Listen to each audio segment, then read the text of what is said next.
Hi மக்களே, இன்றைக்கி என்ன பார்க்க போகிறோன்னா, உங்கள் வீட்டில் இருக்க பழுத்த வாழைப்பழத்தை வச்சு இந்த மாதிரி சிம்பிளான கேக் ரெசிபி எப்படி பண்ணலான்னு சொல்லிட்டு பார்க்க போகிறோம்.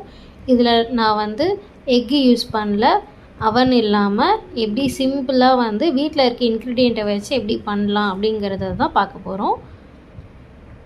இதுதான் என்னோடய ஃபைனல் அவுட்புட். இப்படி தான் வந்திருந்தது. நான் கட் பண்ணி காட்டுறேன் பாருங்கள். இந்த மாதிரி கட் பண்ணால் சாஃப்டாக வந்திருந்தது. இதுக்கு தேவையான பொருட்கள் என்னென்னா, 3 செவ்வாழை எடுத்திருக்கேன். உங்கள்கிட்ட என்ன பனானா இருக்கோ அதை நீங்கள் எடுத்துக்கலாம்.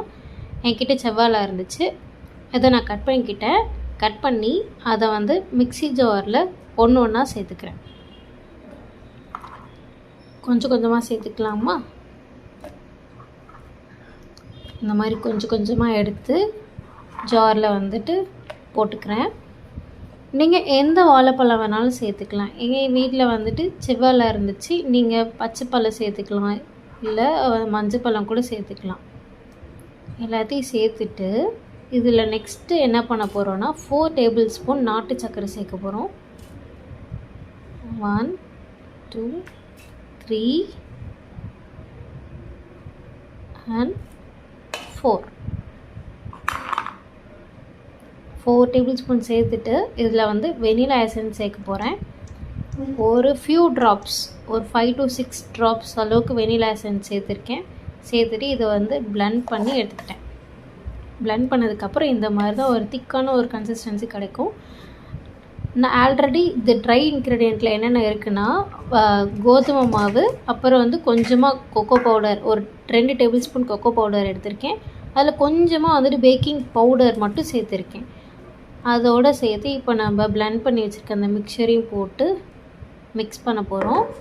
இந்த மாதிரி விஸ்கர் இருந்தால் நீங்கள் விஸ்கரில் பண்ணுங்கள், இல்லைனா நார்மலாக கரண்டிலே கூட இல்லை ஸ்பூன் கூட யூஸ் பண்ணி நீங்கள் மிக்ஸ் பண்ணலாம். அதுக்கப்புறம் மில்க் ஆட் பண்ண போகிறோம். ஏன்னா நம்ம எக் ஆட் பண்ணல இல்லையா, அதனால் மில்க் ஆட் பண்ண போகிறோம். மில்க் கொஞ்சம் கொஞ்சமாக ஆட் பண்ணி கிளறிக்கிட்டே இருக்கணும். நான் ஒரு 250 ml மில்க் வச்சுருந்தேன். அது ஃபுல்லாகவே இதுக்கு தேவைப்பட்டுச்சு. கொஞ்சம் கொஞ்சமாக கிளறி விட்டுறேன். பார்த்திங்கன்னா தெரியும், கொஞ்சம் கொஞ்சமாக கிளறினதுக்கப்புறம் இந்த கன்சிஸ்டன்சி வந்துச்சு. அதை ஒரு டின்னுக்கு மாற்றிட்டு